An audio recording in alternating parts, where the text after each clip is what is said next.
यह जानना महत्वपूर्ण है कि दुनिया के 80% से अधिक व्यापार समुद्र के रास्तों से होता है। इन समुद्री मार्गों का महत्व केवल व्यापार तक सीमित नहीं है, बल्कि ये सामरिक दृष्टि से भी महत्वपूर्ण है। इन मार्गों में आर्कटिक क्षेत्र तेजी से उभरता हुआ एक नया व्यापार केंद्र बन रहा है। आर्कटिक का यह महत्व कनाडा के लिए एक बड़ी संभावना है, जो अपनी सामरिक और आर्थिक स्थिति को मजबूत करने का प्रयास कर रहा है। बर्फ के पिघलने के कारण अब नॉर्थ वेस्ट पैसेज और नॉर्दर्न सी रूट जैसे नए समुद्री मार्ग खुल रहे हैं, जो एशिया, उत्तरी अमेरिका और यूरोप के बीच की दूरी को कम कर सकते हैं। यह मार्ग पारंपरिक स्वेज नहर मार्ग की तुलना में 40% छोटा है, जिससे व्यापार में समय और लागत की बचत होगी। कनाडा, जो आर्कटिक क्षेत्र का एक प्रमुख हिस्सा है, इन नए व्यापारिक अवसरों का लाभ उठाने के लिए तैयार है। अनुमान है कि 2040 तक आर्कटिक गर्मियों में पूरी तरह बर्फ मुक्त हो सकता है, जिससे वैश्विक व्यापार के साथ साथ भू राजनीतिक संतुलन भी बदल सकता है। आर्कटिक के इस महत्व के कारण कनाडा को अपनी ऊर्जा सुरक्षा, प्राकृतिक संसाधनों की खोज और जलवायु परिवर्तन के प्रबंधन में भी बड़ी भूमिका निभानी होगी। नॉर्थ वेस्ट पैसेज कनाडा के उत्तरी तट के पास स्थित एक महत्वपूर्ण मार्ग है, जो प्रशांत और अटलांटिक महासागरों को जोड़ता है। यह मार्ग कनाडा के लिए आर्थिक और सामरिक दृष्टि से एक अहम संपत्ति है।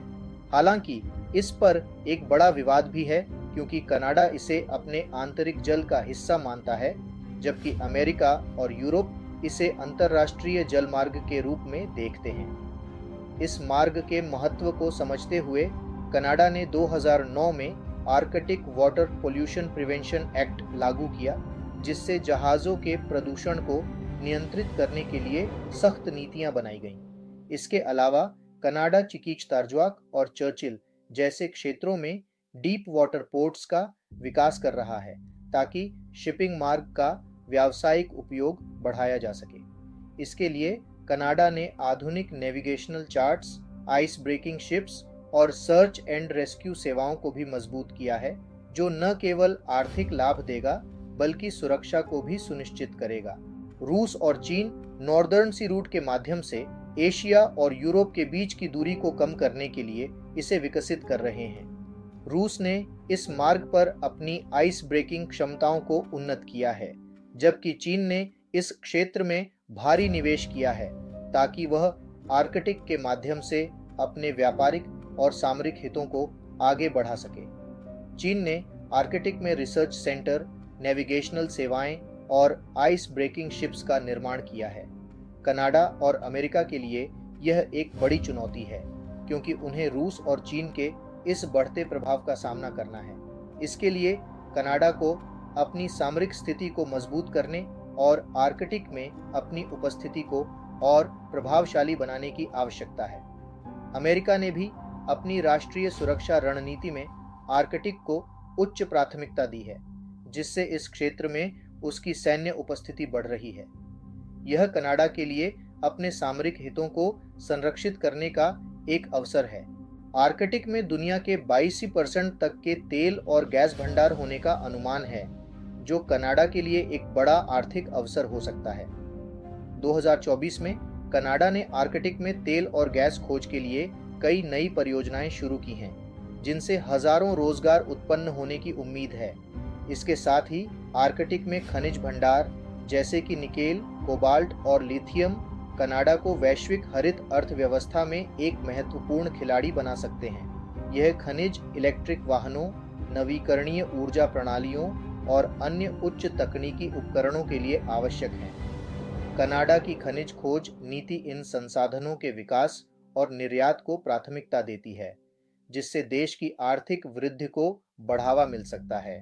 कनाडा की आर्कटिक नीति केवल आर्थिक विकास तक सीमित नहीं है, यह सामाजिक विकास पर भी जोर देती है। कनाडा की सरकार ने आर्कटिक क्षेत्र में रहने वाले समुदायों के लिए रोजगार, शिक्षा और स्वास्थ्य सेवाओं में सुधार के लिए कई नीतियां लागू की हैं। इसके साथ ही यह सुनिश्चित किया गया है कि स्थानीय समुदाय आर्कटिक विकास परियोजनाओं का हिस्सा बने, जिससे उन्हें आर्थिक लाभ मिल सके। पारंपरिक अधिकारों और सांस्कृतिक धरोहरों की सुरक्षा को भी प्राथमिकता दी गई है, जिससे स्थानीय समुदायों के जीवन स्तर में सुधार होगा। यह नीति न केवल आर्थिक लाभ बल्कि सामरिक सुरक्षा में भी सहायक होगी। जलवायु परिवर्तन के कारण आर्कटिक में बर्फ का पिघलना न केवल नए व्यापार मार्ग खोल रहा है, बल्कि पर्यावरणीय चुनौतियां भी उत्पन्न कर रहा है। समुद्री स्तर में वृद्धि, पारिस्थितिकी तंत्र में बदलाव और जैव विविधता को नुकसान जैसे मुद्दे कनाडा के लिए गंभीर खतरे उत्पन्न कर सकते हैं। इस स्थिति को ध्यान में रखते हुए कनाडा ने आर्कटिक पर्यावरण की सुरक्षा के लिए सख्त नीतियां लागू की हैं। इनमें प्रदूषण रोकथाम, पर्यावरणीय निगरानी और सतत विकास शामिल हैं। इसके अलावा कनाडा ने अंतर्राष्ट्रीय स्तर पर भी पहल की है ताकि आर्कटिक के पारिस्थितिकी तंत्र को संरक्षित रखा जा सके। यह उपाय न केवल पर्यावरणीय संतुलन बनाए रखेंगे, बल्कि आर्कटिक के सतत विकास में भी सहायक होंगे। आर्कटिक में भू राजनीतिक तनाव लगातार बढ़ रहा है, क्योंकि रूस और चीन ने इस क्षेत्र में अपनी सैन्य उपस्थिति को बढ़ाया है। इससे कनाडा के लिए सुरक्षा चिंताएं उत्पन्न हो रही हैं। अमेरिका ने भी आर्कटिक को अपनी राष्ट्रीय सुरक्षा रणनीति में उच्च प्राथमिकता दी है, जिससे कनाडा को अपनी सामरिक स्थिति को मजबूत करने की आवश्यकता है। कनाडा को अपनी संप्रभुता को सुरक्षित रखने के लिए अमेरिका के साथ रणनीतिक साझेदारी को और बढ़ाना होगा। यह साझेदारी केवल सुरक्षा तक सीमित नहीं होगी, बल्कि व्यापार, पर्यावरण और ऊर्जा नीतियों को भी कवर करेगी। कुल मिलाकर आर्कटिक क्षेत्र वैश्विक व्यापार, ऊर्जा सुरक्षा और सामरिक संतुलन के लिए अत्यधिक महत्वपूर्ण है। कनाडा आर्कटिक के विकास में एक अग्रणी भूमिका निभाने के लिए तैयार है। आने वाले वर्षों में यह क्षेत्र न केवल व्यापारिक मार्गों बल्कि वैश्विक भूराजनीतिक संतुलन में भी बड़ा बदलाव ला सकता है। कनाडा को अपने सामरिक, आर्थिक और पर्यावरणीय हितों को सुनिश्चित करने के लिए ठोस नीतियां और अंतर्राष्ट्रीय सहयोग की आवश्यकता होगी।